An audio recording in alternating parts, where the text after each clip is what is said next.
Emily didn't recognize this part of town.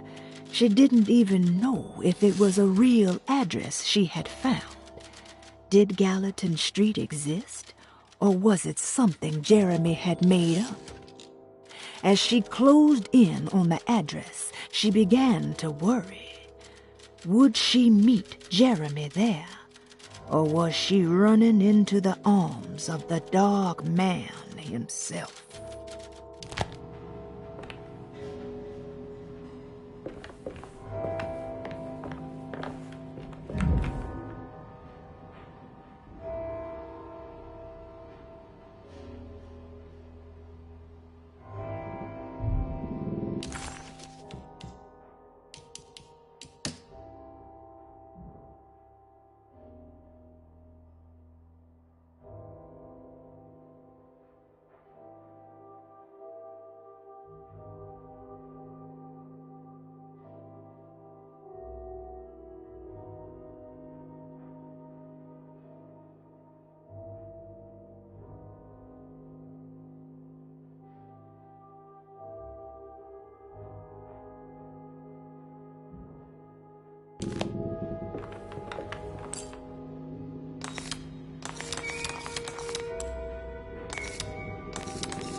Yeah.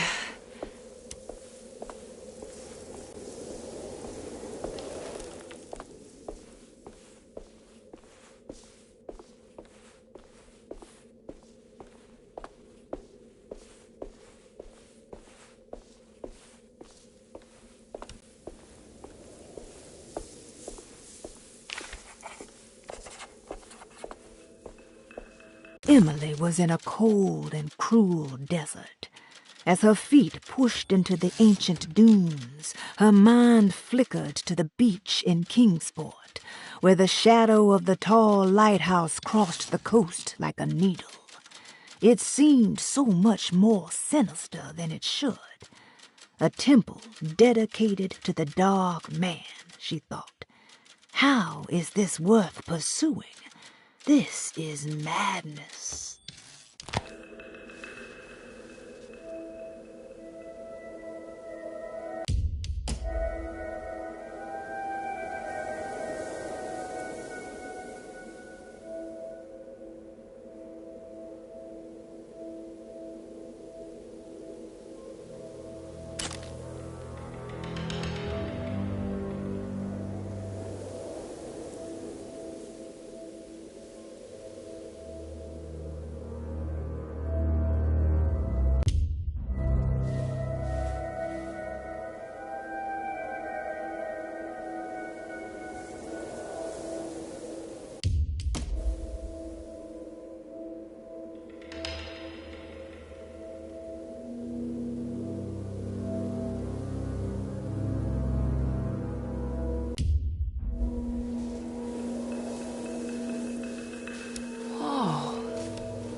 I need to get down there somehow.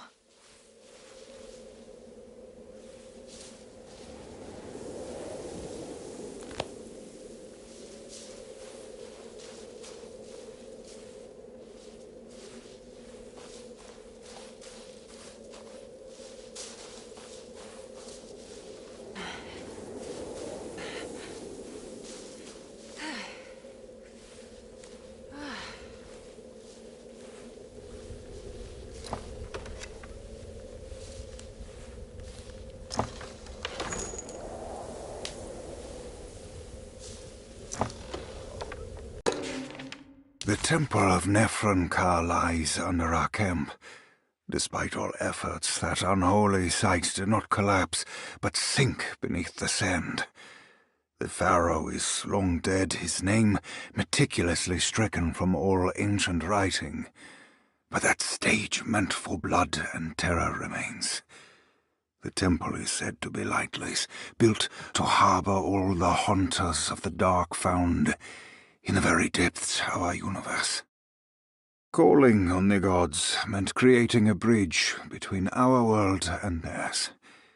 The terrible Aldebaran of Taurus, the Black Sun, was seen as the most important star in the night sky, because, according to the Kitab al-Azif, it was said to be the home of that crawling chaos known as Nyarlathotep.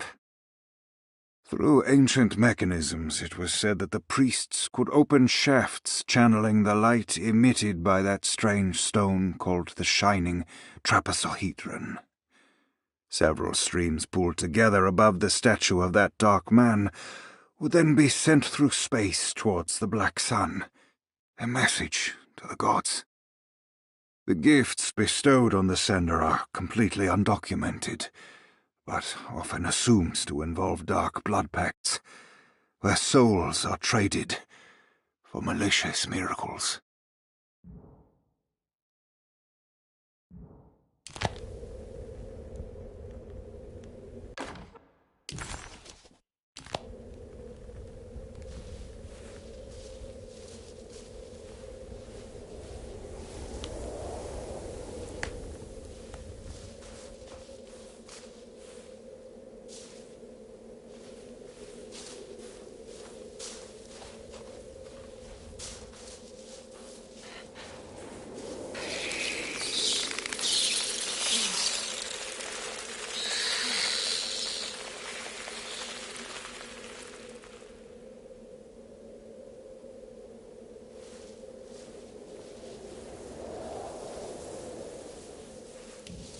Okay, you can do this, Emily.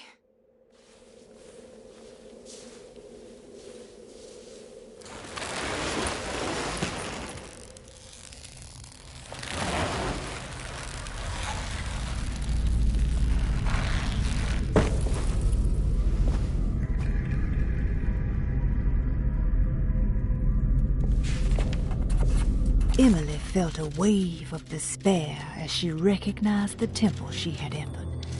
It was where all her dreams eventually led her.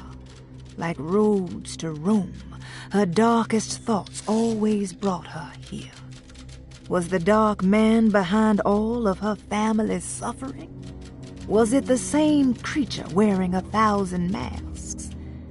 Finally, feeling her own sanity slipping away, Emily steeled herself and set off in a hurry to find Jeremy's contract with the Dark Man, so she could leave this cursed place.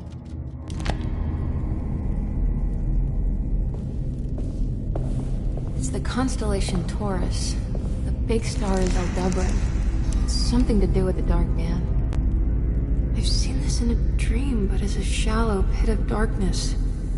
This is definitely where the contract is hidden, but how do I get to it?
I think this one moves.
It worked.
Acknowledge psychological trauma. Break through the barriers of self-deceit. Temper manic behavior.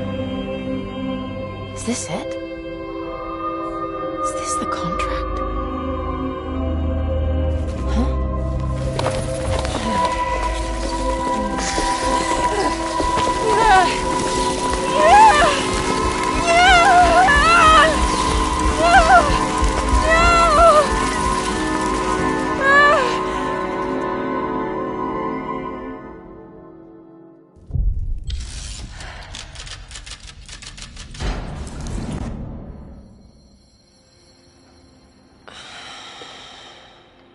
Oh, Jeremy.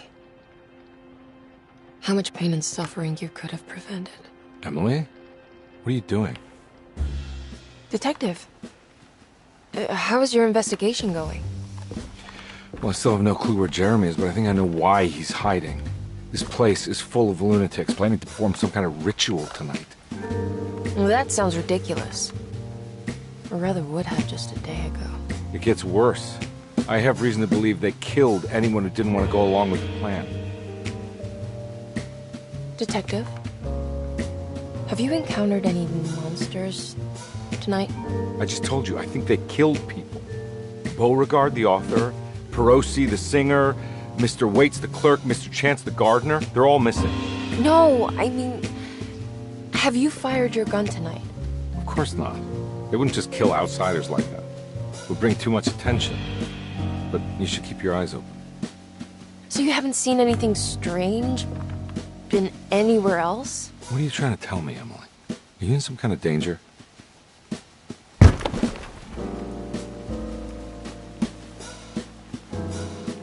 Let me drive you back to New Orleans. I think I have enough. You know, at least get the police to take a look at this case. No, I'm fine. Thank you, Detective. I'll find your uncle to start with. Just stay out of trouble.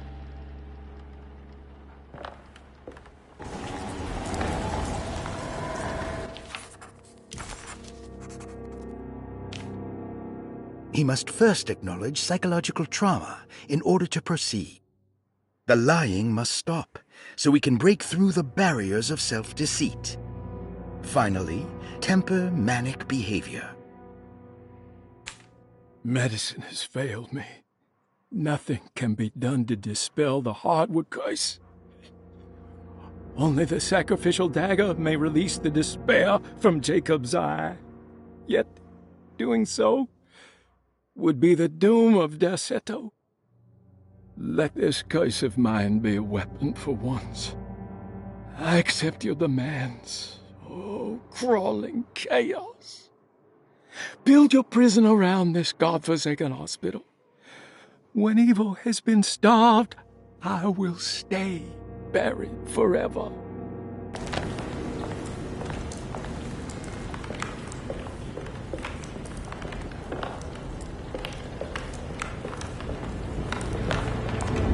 Getting rough out there.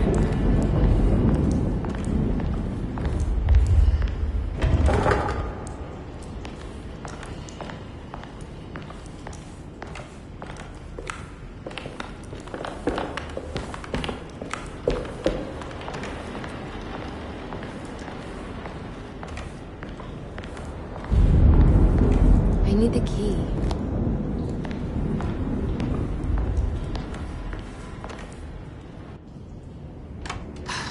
If we can just get rid of Jeremy, everything will go back to normal. That reminds me. I saw Miss Emily earlier. You remember her? You know she's Jeremy's niece. She's looking for him. That's right. She's helping us. In her own way. As long as she don't stand in the way of the mother of 1,000 young. I don't think she knows or cares about that. She just here for Jeremy. I've been more worried about that Detective Carmen fella. He been snooping around asking all kinds of questions. God, it hurts. I wish you would stop doing that. Gives me the heebie-jeebies.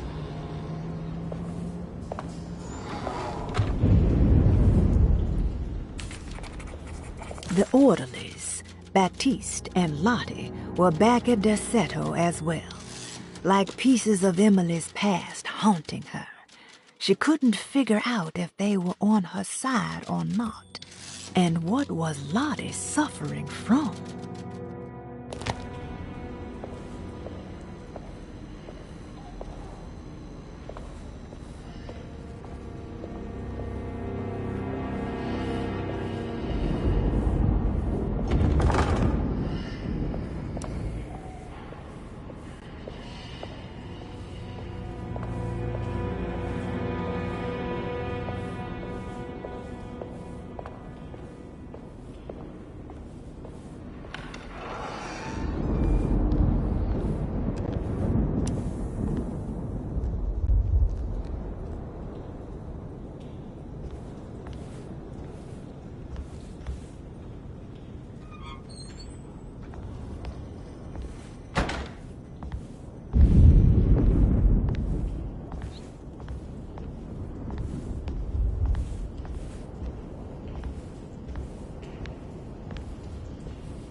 What's going on here?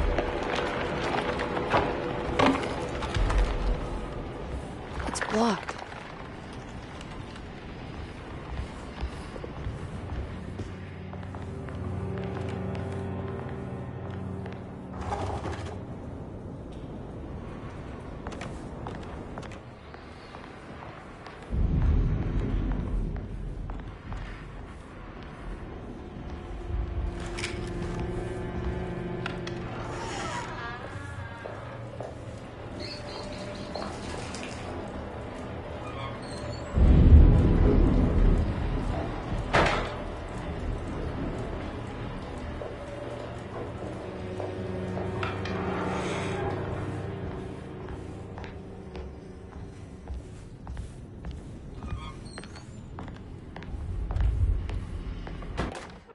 We must have faith that Jeremy's pact with the Dark Man is a bluff. If we are lucky, our visitors will find him and prove it's all nonsense before night falls. What is true is our attempt to call on her. Too many things have happened for this evening to be in vain. Think of Jack and Cassandra, even Perosi, whose circumstances I can't understand. Grace is our goat without horns. She knows it and will play the role. You must talk to your brother, Baptiste. I worry that he will fail us. Mrs. Thompson.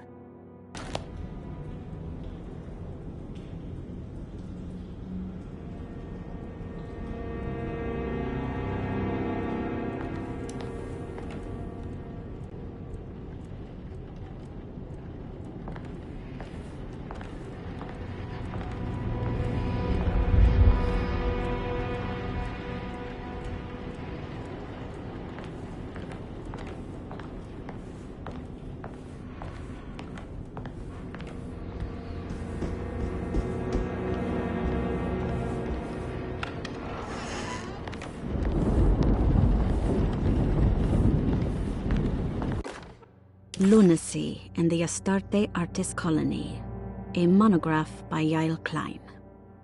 In early 1909, the old Derceto plantation outside of New Orleans was turned into an artist's colony. 3 famous European artists rented the house and the surrounding land from the owner, the Ledoux family. The colony was chiefly run by Sebastian Cortez, who was playfully dubbed the captain by his collaborators, William Arges and Heinrich Kassel. The colony existed for 6 years, until one day all 12 members disappeared without a trace. It is widely believed that their disappearance is connected to the disastrous hurricane that passed through on September 29, 1915, but nothing truly supports this claim. What is known is their frequent participation in New Orleans nightlife, their love for hosting parties, and their elaborate contributions to the Mardi Gras parades as the Pirates of Pontchartrain. Accounts of their lifestyle can be found in almost every gossip column. It can effectively be summed up as carefree and bohemian. In late June 1909, the name Astarte first appeared in the newspapers. Cortez said the name came to him as he was painting. There is never any claim to knowing about the ancient Phoenician fertility goddess with the same name before this time. His fellow colonist Heinrich Kassel did know, because he later produced sculptures that show clear references to ancient idols of the goddess. It's impossible to know for sure how this name suddenly made an appearance, but it is interesting because of Derceto's history. Even the name Derceto is the Greek name of a Syrian fertility goddess. In the case of naming the plantation, Derceto was certainly not an accident. We know that Elijah Pickford intended to build a temple for his cult, for he had distributed pamphlets 2 years prior to the purchase of the land, advertising his intentions. His followers were estimated to be almost 100 men and women, mostly sailors, Maroons, and Cajuns, when the plantation was built. To outsiders, Derceto registered as an ordinary slave plantation, which enabled Pickford and his flock to remain hidden for decades. The official story is that the cult lasted until 1862, when the Union Army came and burned down the plantation and scattered all who lived there. Following the Civil War, new people started to congregate in the ruins of Derceto to invent a new fertility goddess, the Shub-Niggurath. As much as Derceto is a particular name to have heard of, it's not entirely uncommon among the learned. Astarte is equally known and could have been subconsciously chosen by well-read artists. Shub-Niggurath is, on the other hand, very uncommon. Almost impossible that anyone in Louisiana would have heard that name. The name is referenced only in rare books like Unaussprechlichen Kulten and the Necronomicon, and is believed to be a bastardization of Arabic words meaning pertaining to the dark young. The few paragraphs printed on the goddess are so upsetting that no one in their right mind would want to build a religion resting on such qualities. The Shub-Niggurath cult was hard to get rid of, but it is believed that despite the police jailing and killing several cultists over the years, the main culprit in the cult's demise is the cult itself, which seems to line up with every instance of cult activity on Derceto's grounds. When Captain J.W. Norton of the Union Army arrived, he described the people at Derceto as malnourished and maniacal. As much as the army tried to save them, they fought back with fervor, as if nothing was going to stop them from slowly destroying themselves. While the disappearance of the Astarte artist colony remains a mystery, the recurring motif seems to suggest that their fate involved lunacy and a hunger for self-sacrifice to that fertility goddess with 1,000 names.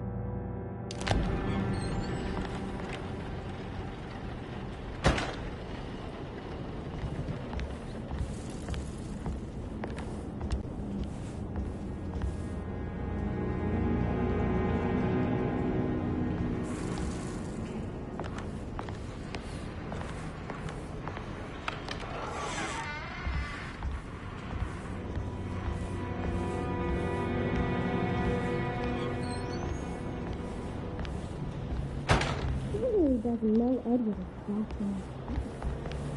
He trusts me.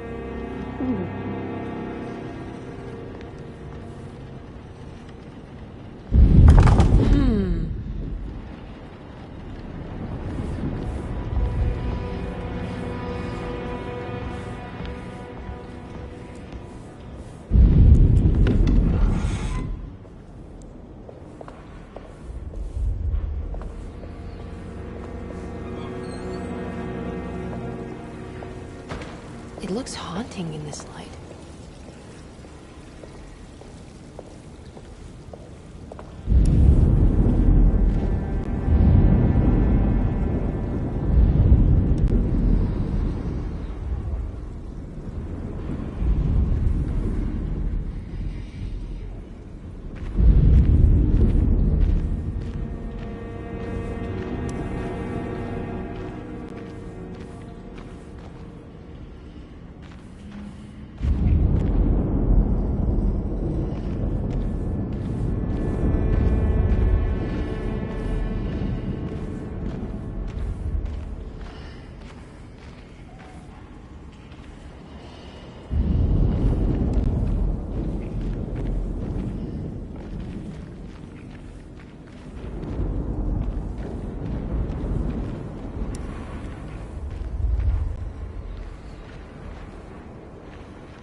Lun.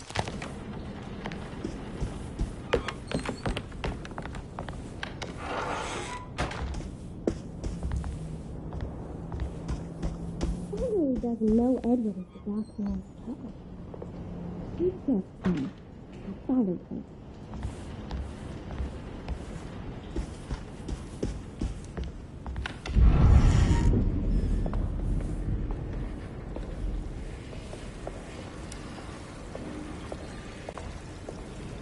It looks haunting in this light.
I need the key.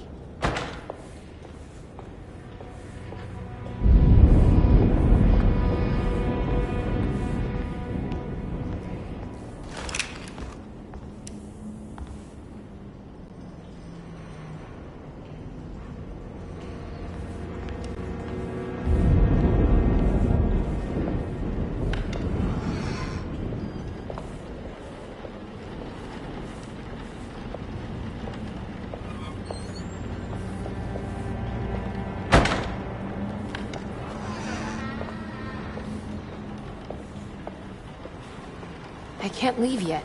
I need to get Jeremy out of here.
Detective Comby, I'm terribly sorry that my niece has pulled you into this mess. Please, with all my blessings, take her away from this cursed place. I have destroyed that Eater of Worlds and locked it away in the attic and retreated to a place of hiding. Tell Emily I'm safe. Tell her all the lies you can think of to make her listen. Take her back to New Orleans. Sincerely, Jeremy.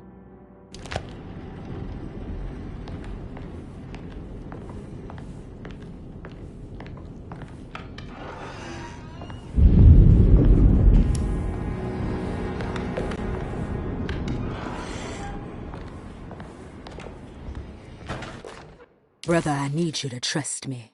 This is the most important moment in our family's history. I know you have doubts and that the terrible Mama Loa told you lies. I would never betray you. I promise. Lottie.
don't want to run into the orderlies right now. I should find another way.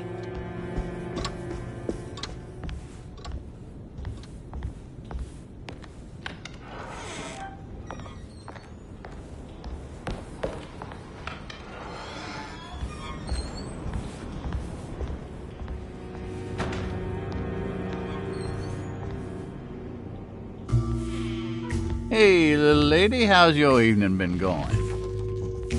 Ups and downs, I suppose. I hear that. We all live in the life of an elevator operator.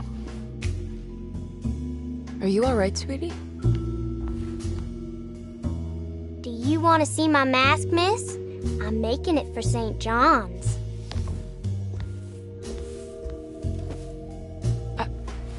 How did you...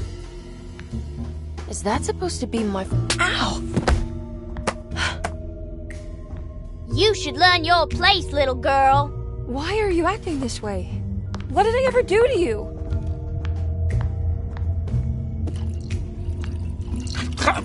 Grace! Grace!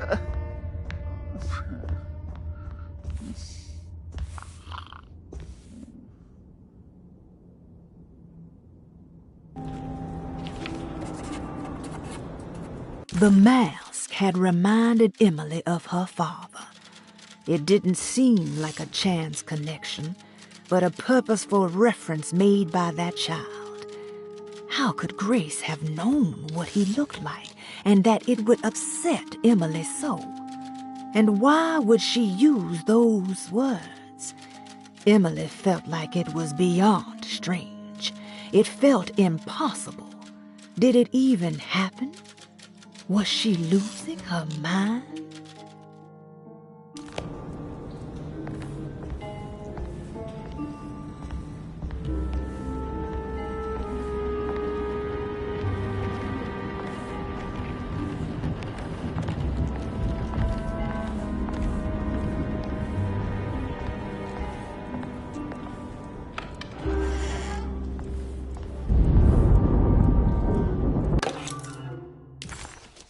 I'll just borrow these. At least he's breathing. I'll just let him sleep it off.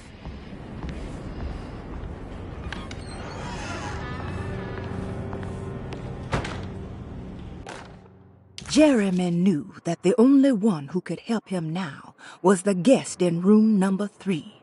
The room seemed to have been empty for so long. But that wasn't allowed to be true. The story needed to be different. To include something from the outside, he would bring the guest back to room 3 and show them what was in that safe. 913. But those were not the right numbers.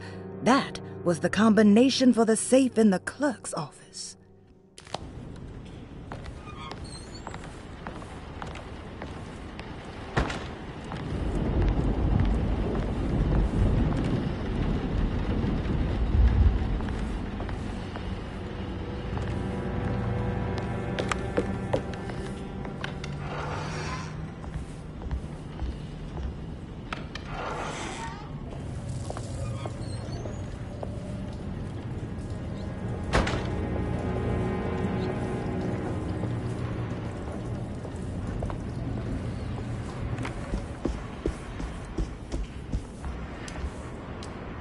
There's something missing.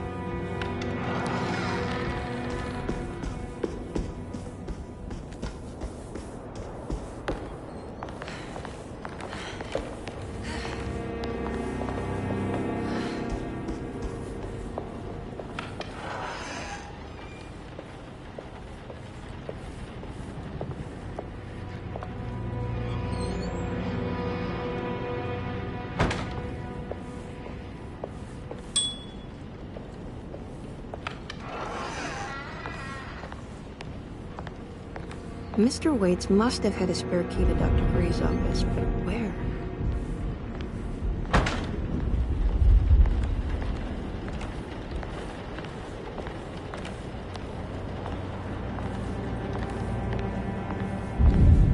I don't know the combination.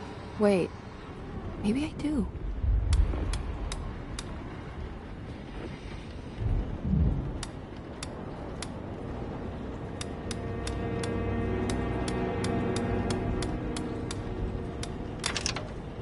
It worked.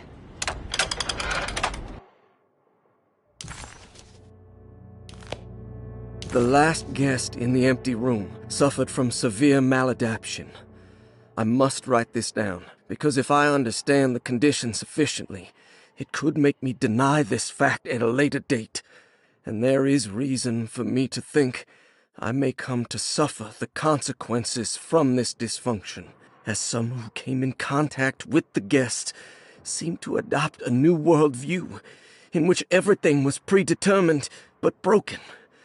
Upon accepting this worldview, some memories became unmanageable and later rejected. I do not know what this means. I cannot even remember the fate of the guest. I think they were simply misplaced one day and forgotten. Just like all documents pertaining to this guest, they have all been destroyed, or they never existed in the first place. Who wrote this? There has never been a guest in the empty room.